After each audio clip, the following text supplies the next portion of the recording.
ವಾರಸುದಾರರಿಲ್ಲದ ಮನೆಗೆ ಬೆಂಕಿ ಅಗ್ನಿಶಾಮಕರ ದೌಡು. ಹೌದು, ಇದು ಚಳ್ಳಕೆರೆ ನಗರದ ತ್ಯಾಗರಾಜ ನಗರದ ನಿವೃತ್ತ ಹಾಗೂ ದಿವಂಗತ ಪೌರಾಯುಕ್ತ ತಿಪ್ಪಯ್ಯ ಇವರಿಗೆ ಸೇರಿದ ವಾಸವಿಲ್ಲದ ಮನೆ ಒಳಗೆ ಯಾರೋ ಕಿಡಿಗೇಡಿಗಳಿಂದ ಬೆಂಕಿ.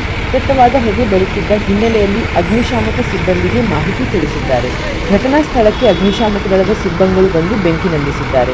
ಈ ಮನೆಗೆ ಬೀಗ ಹಾಕದೇ ಇರುವ ಕಾರಣ ಅನೈತಿಕ ತಾಣವಾಗಿತ್ತು. ಯಾರೋ ಉದ್ದೇಶವಾಗಿ ಬೆಂಕಿ ಎಂದು ಅನುಮಾನ ವ್ಯಕ್ತಪಡಿಸುತ್ತಿದ್ದಾರೆ ಸಾರ್ವಜನಿಕರು. ಮನೆ ನೋಡ್ರಿ ಗೊತ್ತಾಗಲ್ರಿ ವಾಸಿಲ್ಲ ಅಂತೇಳಿ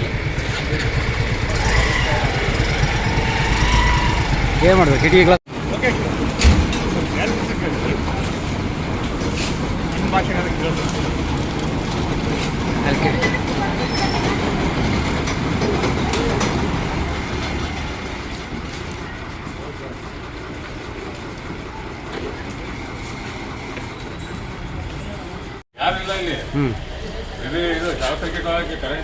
ಹಾಂ ಯಾರೋ ಇಟ್ಟಿರ್ತಾರೆ ಬೇಕಾ ಉದ್ದೇಶಪೂರ್ವಕ ಮಾಡಿರೋ ಕೆಲಸ ಅಂದರೆ ಬೆಂಕಿ ಒಳಗೆ ಹಾಕಿದಾರಾ?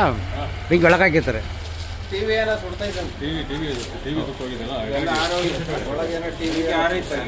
ಓಪನ್ ಇತ್ತಿದು? ಓಪನ್ ಅದು ಓಪನ್ ಡೋರ್. ಓಪನ್ ಇದೆ.